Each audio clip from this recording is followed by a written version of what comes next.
அணுவை துளைத்து ஏழ்கடலை புகட்டி குறுகத் தரித்த குரல்.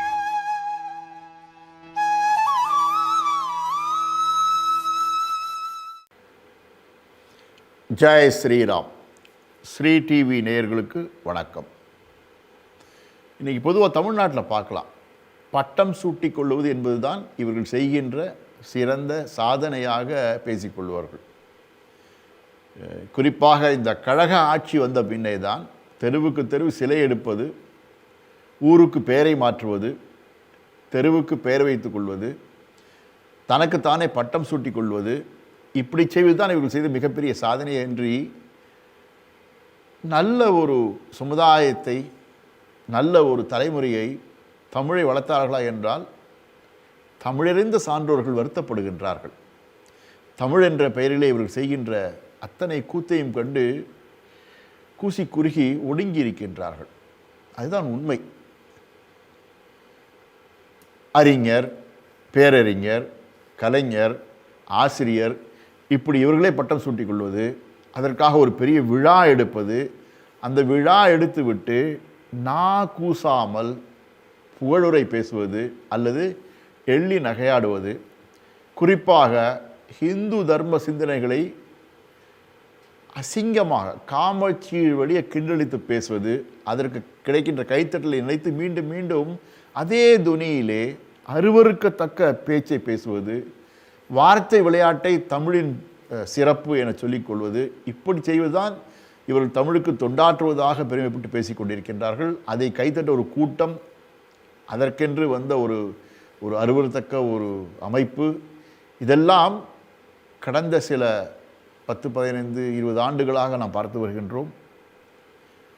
இதன் சாயல் பட்டிமன்றங்கள் தொற்றிக்கொண்டு விட்டது. முன்பெல்லாம் பட்டிமன்றம் என்பது ராமாயணம் அல்லது மகாபாரதம், இந்த இதிகாசத்திலிருந்து இருவேறு கோணங்களிலே ஆராய்ந்து ஒரு கதாபாத்திரத்தினுடைய அல்லது ஒரு ஒரு மைந்தருடைய சிறப்புகள் எடுத்துரைப்பார்கள். அப்படி அறிவார்ந்த பட்டிமன்றங்கள் நடந்து வந்தன.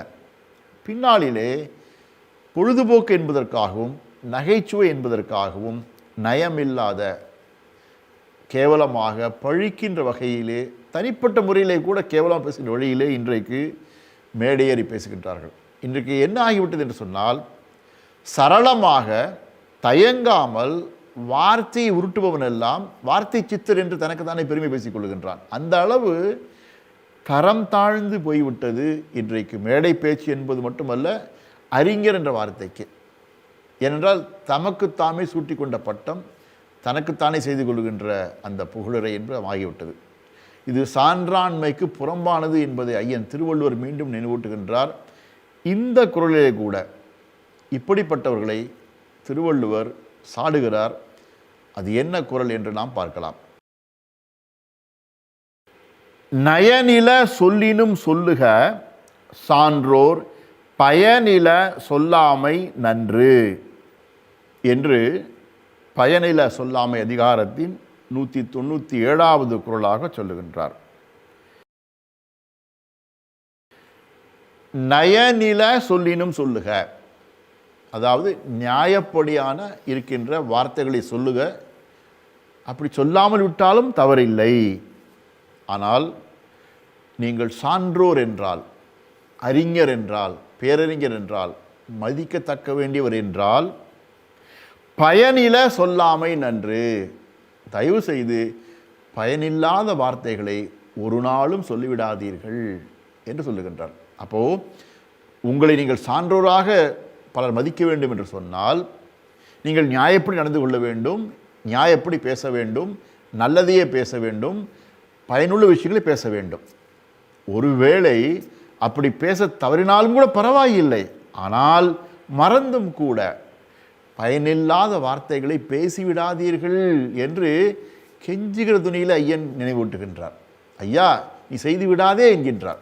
இப்போ நினச்சி பாருங்க, மேடையேறி இவர்கள் பேசுவதும், அடுத்தவர்களை அவதூறாக பேசுவதும், அதற்காக கவலைப்படாமல் பேசுவதும், பின் கூட்டணி மாறிவிட்டால் காலில் விழுவதும் என்று வெட்கம், மானம், நியாயம் என்பதை சட்டை பையில் இருக்கின்ற பணத்துக்கு சமமாக நினைக்கின்றவர்களை நாம் அற்ப பதர் என்று தான் நினைக்க வேண்டியிருக்கின்றது.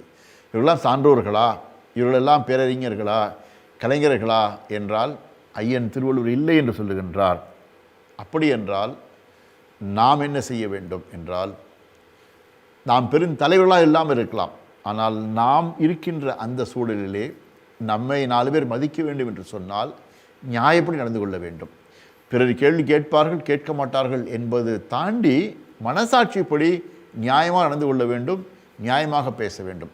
அப்படி நியாயமாக நடந்து கொள்வது, பேசுவது என்பது வாய்ப்பு இல்லாமல் போனால் கூட, பொழுதுபோக்குக்காக கூட பயனில்லாத கேவலமான விஷயங்களை பேசுவதை தவிர்த்து விட்டால் பக்குவப்பட்டவராய், பெரிய மனிதராய் நாம் ஆகுவதற்கு சிறந்ததொரு வாய்ப்பு இருக்கிறது என்பதைத்தான் வள்ளுவர் சொல்கின்றார். எனவே பயனில சொல்லாமையை நாம் வாழ்க்கை பாடமாக ஏற்றுக்கொள்ள வேண்டும்.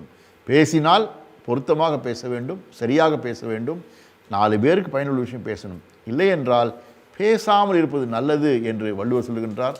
வள்ளுவர் காட்டிய வழியிலே வாழ்ந்தால் வாழ்க்கை சிறக்கும். ஐயன் திருவள்ளுவர் திருவடி போற்றி. ஜெய்ஹிந்த்.